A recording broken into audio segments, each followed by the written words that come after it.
आयोजित कश्यप समाज के प्रदेश स्तरीय धर्मशाला के 43वें स्थापना वर्ष व वार्षिक सम्मान समारोह में मुख्य अतिथि के तौर पर उप मुख्यमंत्री दुष्यंत चौटाला शामिल हुए।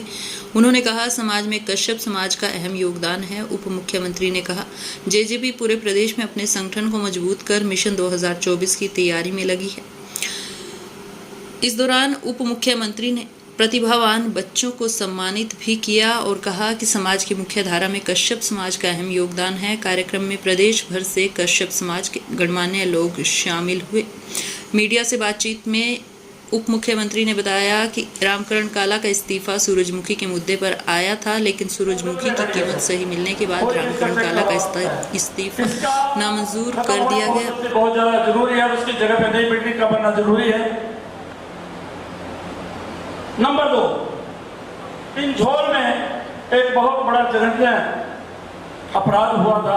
किसने किया मुझे नहीं मालूम। मेरे समाज के 3 होनहार बच्चे उसमें मारे गए थे। कश्यप समाज के लोगों ने बहुत मांग रखी सरकार के सामने और इंसाफ ना मिलते हुए देख करके लोग सड़कों पर आए थे धरना देने के लिए। मैं वहां नहीं था। घटनाक्रम क्या रहा, पुलिस का लाठीचार्ज हुआ। मेरे समाज के जो अग्रणी लोग थे उनको हिरासत में लेकर के अपराधियों की तरह से वहां मारा पीटा गया और जेल में रहे मेरे समाज के लोग। बच्चों में इंसाफ तो मिला ही नहीं, लेकिन 550 लोग मेरे समाज के जो मांग करने के लिए गए थे इंसाफ की, उन पर जघन्य धाराओं में केस चल रहा था। आपकी सरकार ने आश्वासन दिया था कि हम सीबीआई को केस देंगे। मुझे नहीं पता, लेकिन अभी तक चर्चा में नहीं सीबीआई में केस या फिर एग्जामिनेशंस हो जॉब्स के लिए, जिनने पूरे प्रदेश में अचीवमेंट लाकर समाज का गौरव बढ़ाने का काम किया, आज उनको सम्मानित किया है। मुझे लगता है ये और भी बच्चों को प्रेरणा देगा कि भविष्य के अंदर कैसे और मजबूती से आगे पढ़ाई और मेहनत करी जाए। और मुझे तो खुशी है, एक युवा साथी जिसको आज बोलने में बचपन से इम्पेयर्डनेस थी, वो भी देश के लिए मेडल आइस स्केटिंग जैसे गेम में, जो हरियाणा प्रदेश के अंदर शायद खेला भी नहीं जाता, अचीव करने का काम किया। बहुत गर्व की बात है और मुझे लगता है कि हमें ये युवा प्रेरणा देते हैं कि हम और ज़्यादा इन चीज़ों के प्रति आगे बढ़ पाए। और मैं तो सारे सभा के मेंबरान का आभार प्रकट करता हूँ कि उनने ये कदम उठाया और ऐसे टैलेंट को चुनकर उनको बधाई देने का काम। 2024 की क्या कुछ खास तैयारियां हैं? सभी संगठन मेहनत के साथ काम कर रहे हैं। हमारा जहाँ 4 साल के बाद संगठन का पूर्ण निर्माण हो रहा है, मैं ये मान सकता हूँ कि संगठन और मजबूती से प्रदेश के अंदर खड़ा भी होगा और 90 की 90 सीटों पर काम करेगा। गठबंधन को लेकर कई सारे कयास जो इस बार लगाए जा रहे हैं। मुझे लगता है कि दिन में 10 बार मैं एक सवाल का जवाब दूं कि आज के दिन सरकार मजबूत चल रही है और आगे भी चलती रहेगी। कोई किसी के मन में संशय नहीं है। जहां पार्टियों के तौर पे बात है, दोनों पार्टियां अपना अपना काम कर रही है और मुझे लगता है हर संगठन की जिम्मेवारी भी है कि वो अपने लेवल पर काम करे।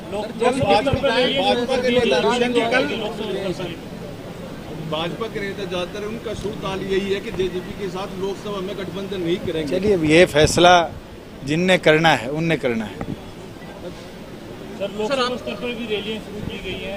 बिल्कुल, डॉक्टर अजय सिंह चौटाला जी ने लास्ट विधायक दल की बैठक में निर्णय लिया था कि 10 की 10 लोकसभा सीटों पर रैलियां करी जाएगी। इसके अंदर पहली रैली 2 तारीख को सोनीपत लोकसभा की जुलाना में है और उसके बाद बची 9 लोकसभा के अंदर भी रैली।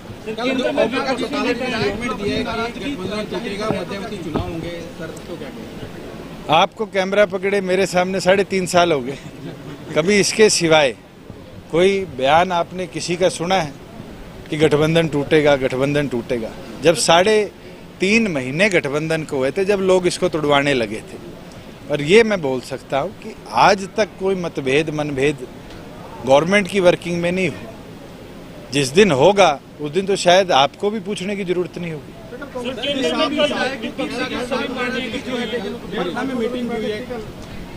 देखिए, शुरुआत है, ये शुरुआत हर लोकसभा चुनाव से पहले हुई है। जब यूएनपीए बनी थी उस समय भी मेरे को भी मौका मिला था कई बैठकों में जाने का। कितने दिन ये इकट्ठे रह सकते हैं, कितना त्याग कर सकते हैं, इसके ऊपर विचार करना बहुत जरूरी है।